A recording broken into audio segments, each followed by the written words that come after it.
Hi friends, welcome to my channel. అందరూ ఎలా ఉన్నారు? అందరూ బాగుండాలి, అందులో నేను ఉండాలి అనుకునే అమ్మాయినండి. నేను మీ దీవెన. ఈరోజు మన వీడియోలో కోనసీమ కొబ్బరన్నం కోడికూర ఎలా చేసుకోవాలో చూసేద్దామా? ఒక బౌల్ పెట్టుకొని దానిలో కొంచెం ఆయిల్ వేసి కొంచెం గీ కూడా వేయాలండి. తర్వాత హోల్ గరం మసాలా చూపించాను కదా ఫస్ట్ వీడియోలో, అవన్నీ కూడా తీసుకుని ఆయిల్లో వేసి బాగా ఫ్రై అవ్వనివ్వాలి. దీనిలో కొబ్బరన్నం కాబట్టి దీనిలో కొంచెం ఎక్కువ ఇలాచీ వేసుకోవాలి. ఇలాచీ వేస్తే ఆ ఫ్లేవర్ అనేది బాగుంటుంది. మసాలాలన్నీ వేసినా వేయకపోయినా పర్వాలేదు, కానీ ఇలాచీ ఎక్కువ వేసుకోవాలి. తర్వాత అవి వేగిన తర్వాత ఉల్లిపాయ పచ్చిమిరపకాయ వేసి బాగా ఫ్రై అవనివ్వాలి. గోల్డెన్ బ్రౌన్ వచ్చేంత వరకు ఫ్రై అయిన తర్వాత అప్పుడు మనం కట్ చేసుకున్న వెజిటేబుల్స్ ఉంటాయి కదా, అవి వేయాలి. మనం కట్ చేసుకున్న వెజిటేబుల్స్ వేసేసిన తర్వాత అవి ఫ్రై అయ్యేలోపు మనం మిల్క్ కోసం చూద్దాం. కొబ్బరి మిల్క్ ఉంటుంది కదా, కొబ్బరి పాలు ఎలా తీసుకోవాలి అంటే, ఒక 3 కొబ్బరికాయలు తీసుకుని, పెద్ద సైజు కొబ్బరికాయలు అయితే ఒక 3 కొబ్బరికాయలు అయితే ఒక కేజీ రైస్కి 3 కొబ్బరికాయలు కరెక్ట్గా సరిపోతాయండి. నేనైతే అలాగే తీసుకున్నాను. కేజీ రైస్ చేస్తున్నాను ఇప్పుడు. మా ఫ్రెండ్ చేస్తుంది, నేను వీడియో తీస్తున్నా. మేమిద్దరం కుక్ చేసాము ఈరోజు. తనేమో కొబ్బరి అన్నం చేశారు, నేనేమో కర్రీ చేశాను. ఇంకా కొన్ని కర్రీస్ కూడా చేసాము, రిలేషన్స్ వస్తున్నారని చెప్పేసి. మీరైతే ఎలా చేస్తారు కామెంట్ చేయండి. ఒక్కొక్క కొబ్బరికాయని పీసెస్ కింద కట్ చేసిన తర్వాత వాటిని మిక్సీ జార్లో వేసి హాట్ వాటర్ వేసాము. కొంచెం లైట్గా ఉన్న హాట్ వాటర్ వేస్తే మిల్క్ అనేది బాగా దిగిపోవడం వల్ల ఎక్కువ పాలు వస్తాయి. పలచగా ఉండకూడదండి మిల్క్, థిక్గా ఉంటేనే బాగుంటుంది. థిక్గా ఉన్నట్టుగా తీసుకోండి.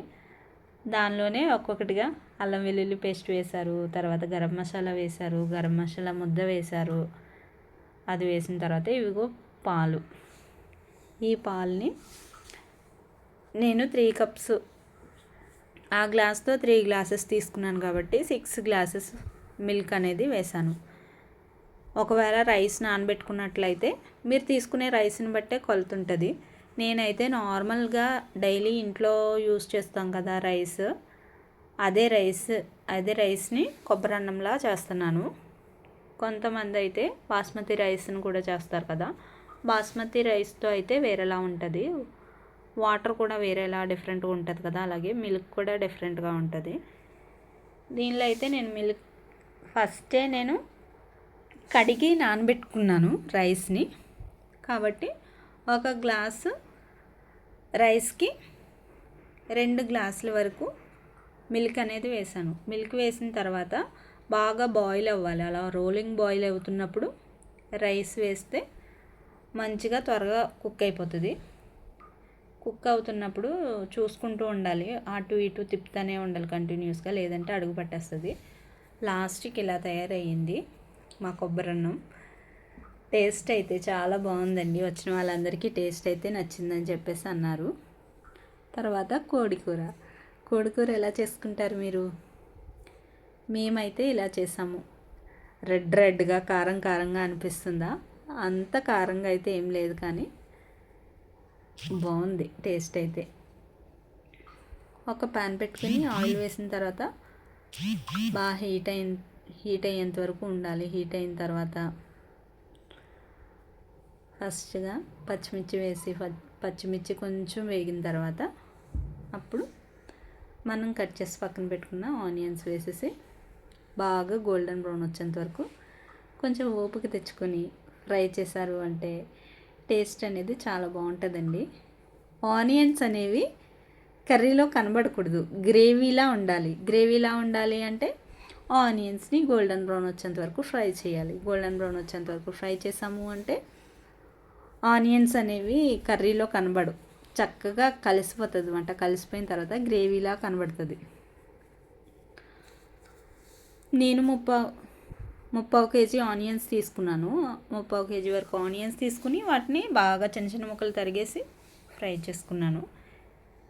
కేజీన్నర చికెన్కి ముప్పావు కేజీ వరకు ఆనియన్స్ తీసుకుంటే సరిపోద్ది, గ్రేవీ బాగానే వస్తుంది. ఒకవేళ లేదు ఇంకా గ్రేవీ సరిపోలేదు అనుకుంటే కొంచెం కొబ్బరిని పేస్ట్ చేసి వేసుకోవచ్చు.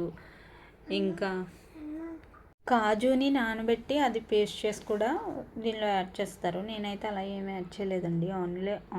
ఓన్లీ ఆనియన్స్ మాత్రమే గ్రేవీ కోసం వేసాను, ఇంకేమీ లేదు. చికెన్ వేసేసిన తర్వాత అల్లం వెల్లుల్లి పేస్ట్, తర్వాత నేను ఇంట్లో ప్రిపేర్ చేసుకున్న మసాలా ముద్ద వేసాను. తర్వాత పసుపు కూడా వేసి బాగా కలిపేసి ఫ్రై అవనివ్వాలి. అలాగా వదిలేస్తే కొంచెం దానిలో ఉన్న వాటర్ అంతా కూడా వచ్చేసి ఆ వాటర్తోనే మ్యాక్సిమం అనేది కర్రీ ఉడికిపోతుంది. లాస్ట్లో ఫైనల్గా అయితే కొంచెం కొబ్బరి పాలు వేసాను. నేను కొబ్బరి అన్నం చేశాను కదా, దాంతోపాటుగా నేను కొంచెం ఎక్కువ పాలు తీసుకున్నాను. కర్రీలో కూడా వేద్దాము అనేసి కొబ్బరి పేస్ట్ కంటే కూడా కొబ్బరి పాలు వేసుకుంటే టేస్ట్ బాగుంటుంది అనిపించింది నాకు, అందుకే వేసాను. చికెన్ కర్రీలో కొబ్బరి యాడ్ చేసుకుంటే టేస్ట్ అనేది బాగుంటుంది, ఎన్హాన్స్ అవుతుంది అన్నమాట. అందుకని చెప్పేసి పాలు వేసాను నేను. కొంతమంది అయితే కొబ్బరి పేస్ట్ చేసి వేస్తారు. తర్వాత ఒక 2 స్పూన్ల వరకు కారం, మరలా కొంచెం పసుపు కూడా వేసానండి, ఎందుకంటే కారం చాలా రెడ్గా ఉంది కదా, అందుకని చెప్పేసి. మా అమ్మగారు ఆడించి పంపిస్తారు, మేము పచ్చికారం వాడము. కర్రీలో కూడా మాకు అన్ని మసాలా కారం ఆడిచ్చేసి పంపిస్తారు. మాది అమలాపురం కదా, అమలాపురం నుంచి మొత్తం అన్నీ అక్కడే వాళ్ళు ప్రిపేర్ చేసి కొబ్బరి నూనె అయినా ఇలా కారమైనా ఆడిచ్చేసి పంపిస్తారు, అత్తయ్య గారైనా అమ్మగారైనా. మీలో ఎంతమందికి వీడియో నచ్చింది కామెంట్ చేయండి. నేను అదిగో కొబ్బరిపాలు వేసాను. కొబ్బరిపాలు వేసిన తర్వాత కూడా కంటిన్యూస్గా తిప్పుతూ ఉండాలి 5 నిమిషాలకి, లేదంటే అడుగు పట్టేస్తుంది. మీరు ఎక్కడి నుంచి చూస్తున్నారు కామెంట్ అయితే పెట్టండి. మీరు ఏ విలేజ్ నుంచి చూస్తున్నారు, లేదంటే ఏ ఊరు నుంచి చూస్తున్నారు అనేది. ఒకవేళ వీడియో నచ్చితే మీ ఫ్రెండ్స్ అండ్ ఫ్యామిలీస్కి షేర్ చేయండి, లైక్ చేయండి. Thank you for watching. God bless you all.